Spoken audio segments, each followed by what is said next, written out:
Make your day right. Giliboni Online TV. Kupata habari mpya na kwa haraka kila siku, usisahau kusubscribe kisha like na comment. Giliboni Online TV. Bwana mtazamaji wa Giliboni Online TV, nina furaha kubwa kabisa kukuletea taarifa hii inayomhusisha mbunge wa Singida Mashariki Tundu Lissu ambaye yuko kule barani Ulaya hivi sasa kwa ajili ya ziara yake ya kueleza kile kilichomsibu katika shambulizi lililotokea kunako tarehe 7 Septemba mwaka juzi. Sawa. Na kuna issue ambayo imeibuka katika siku za karibuni pia, siku mbili hizi, ikimhusisha Spika Bunge kuweza kumjibu pia Tundu Lissu kwamba avumilie kidogo kwa haya ambayo anaendelea kuyafanya, kwa sababu bunge halina taarifa kama Tundu Lissu yuko nje ya nchi, yani taarifa rasmi ile. Ushaelewa vizuri.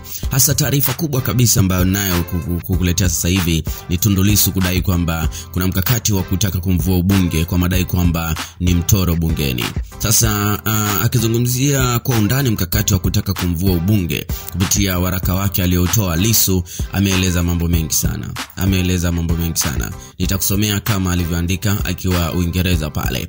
Nimepata taarifa kutoka kwa watu wawili tofauti kwamba kuna mkakati unaoandaliwa kunivua Ubunge wa jimbo la Singida Mashariki. Mkakati huo unahusisha ikulu ya Rais John Magufuli na uongozi wa Bunge la Jamhuri ya Muungano wa Tanzania chini ya Spika Bunge. Hoja inajengwa na wakubwa hawa ni kwamba mimi ni mtoro wa Bunge, yani sijamwandikia Katibu wa Bunge taarifa yoyote ya maandishi kuhusu kuumwa kwangu wala matibabu yangu na kadhalika. Kwa maneno mengine, sijahudhuria vikao vya Bunge tangu tarehe 7 Septemba 2017 hadi sasa bila sababu au taarifa yoyote rasmi. Sina sababu yoyote ya kutilia shaka taarifa hizi. Walionipatia ni watu wenye dhamana kubwa Bungeni na kwenye serikali ya Magufuli. Sijashangazwa na kuweko kwa mkakati huu. Visasi na chuki ndio umekuwa utamaduni wa kawaida ya serikali. Kilichonishangaza ni hoja zinazojengwa kuhalalisha uovu huu. Ni taarifa gani ya maandishi watu hawa wanahitaji wakati nilishambuliwa nikiwa kwenye vikao vya Bunge Dodoma? Nilipelekwa Nairobi nikiwa sijitambui kutokea Bunge au hospitali kuu ya mkoa wa Dodoma baada ya kikao kilichomshirikisha Katibu wa Bunge wakati huo Dr. Thomas Kashilila, Spika Ndugai na naibu Spika Akson. Waziri Mwalimu na Katibu mkuu wake Dr. Ulisubia Mpoki walikuweko kwenye kikao hicho. Waziri wa mambo ya ndani ya nchi wakati huo Mheshimiwa Mwigulu Nchemba alikuweko, na nilisindikizwa mpaka Nairobi hospitali na daktari kutoka hospitali kuu ya mkoa wa Dodoma. Wakati wote ambao nimekuwa kwenye matibabu, uongozi wa Bunge umewasiliana na kwa maandishi na mawakili wa familia yangu kuhusu matibabu yangu. Wametoa matamko mengi hadharani kuhusu kushambuliwa kwangu na kuhusu matibabu yangu. Makamu wa Rais Mama Samia Suluhu Hassan amekuja kuniona nikiwa hospitalini Nairobi. Balozi wa Tanzania Ubelgiji Joseph Sokoine amekuja kuniona hospitalini 11 mara 2.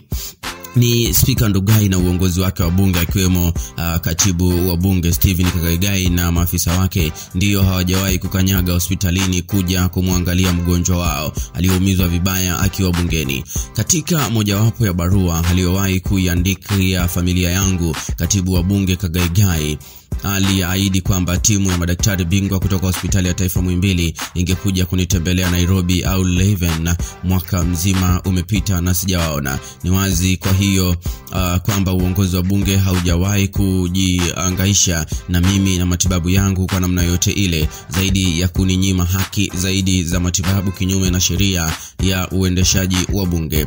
Katika mazingira haya, ni kitu gani ambacho hawakifahamu kuhusu kushambuliwa na kuumizwa kwangu na kuhusu matibabu yangu ambako kuna hitaji waandikiwe barua rasmi? Ni waandikie barua gani zaidi ya barua 4 au 5 ambazo wamekwisha andikiwa na kaka yangu wakili Alute Mwigwai na ambazo wameshazijibu? Ninachoona ni hiki: walitaka nife kwa risasi, imeshindikana. Wakataka nife kwa kukosa matibabu na huduma nyingine kama mgonjwa, ikashindikana. Sasa wanataka kunifuta Ubunge kwa mabavu, itashindikana vile vile. Baada ya kuona aibu na kukaa kimya, wanataka kuzima moto kwa kuumwagia petroli. Hautazimika, utawala zaidi, utawaka zaidi, na kwa kufanya hivyo wanajianika hadharani ili dunia nzima ishuhudie uovu wao. Tundu Lissu ndiye ambaye ameandika waraka huo ambao ameutuma kwa vyombo vya habari ambao pia unaonyesha anahofia kwamba atavuliwa ubunge wake, lakini Spika Job Ndugai amesema hana kibali cha kuzurura kule Ulaya. Sasa ikumbukwe kwamba Spika Job Ndugai alipoulizwa kuhusu madai hayo anasema kwamba hajui kama kuna mkakati wa kumvua ubunge, lakini kwenye hoja ya utoro, ukweli Lissu ni mtoro. Kila mtu anajua Tundu Lissu ni mgonjwa na anapata matibabu Ubelgiji. Sasa ukisikia ametoka Ubelgiji na kwenda sijui Uingereza na Spika hana taarifa na analipwa mshahara, huyo mtu ni mtoro. Mwambieni arudi nyumbani kama ameshapona, anasema Job Ndugai. Ndugai anasema Lissu anapaswa kutambua kuwa hana ruhusa ya kuzurura nje ya nchi. Yeye ametoka kuugua, aache uzushi, arudi nyumbani. Kitu muhimu ni kwamba ajue hana ruhusa ya Spika ya kuwa huko anakozurura. Wakati wenzake tuko Bungeni tunafanya kazi za wananchi, yeye yuko huko nje kuipaka matope nchi yetu. Spika Ndugai ameweza kufafanua pia swala hilo. Akiwa huko Uingereza, Tundu Lissu anaendelea na ziara yake na amehojiwa na kipindi cha BBC cha Kiingereza kinaitwa Hard Talk, na kuna mengi pia ambayo amezungumza hapa. Tunaweza tukasikiliza japo kwa uchache lakini kwa lugha ya wenzetu ya Kiingereza. No evidence pointing to any association with the government. Well, it should be said, in the intervening months, the 14 or 15 months since the assassination attempt, the government and the authorities in Tanzania have come up with no evidence pointing to any association with the government in terms of this attack. So you seem to me to be making some allegations and some connections and claims which are highly inflammatory in today's Tanzania, but you don't have the evidence. Listen, Steve. I am the chief whip of the official opposition. I'm a parliamentary leader. I live in a government housing compound that is heavily guarded 24 hours, 7 days a week. Every apartment block inside that compound is guarded 24 hours, 7 days a week. And on the day of the attack, in broad daylight, it was 1 o'clock in the afternoon, during lunch break, during the parliamentary sessions, gunmen followed me from Parliament into this heavily guarded government housing compound where ministers, members of Parliament, the Speaker, Deputy Speaker, and so on and so forth live. And there was absolutely no protection. There were no guards at the gate. There was no security whatsoever. I understand all that, but I'm also mindful of legal niceties here. And the President did say after the attack that he utterly condemned it, and he called immediately on law enforcement to catch and punish the President. Did the President talk to you after the attack? He has never, ever spoken in public about this attempted assassination. Never. There was a tweet. A very small, very quick tweet, and it disappeared. But the President has never, ever publicly spoken about the assassination attempt. The President, and this comes from the Speaker of Parliament, the President has blocked efforts to have me treated at the cost of Parliament, which is my statutory right. And again, just to keep people informed of what has happened since, in the year and more since the attack, you have had to have medical treatment, first in Kenya, but extensive treatment, rehabilitation in Belgium. So you've been based in Belgium for a long time, and you've had an awful lot of time to reflect. When you think about some of the things you said in the lead-up, the summer of 2017, before the assassination attempt, you called the President a petty dictator. At one point, you called on the international community to treat Tanzania, and I'm quoting you directly, as the skunk of the world. Yes. Yeah. Now that you've had time to reflect, do you think you went too far? You went over the top.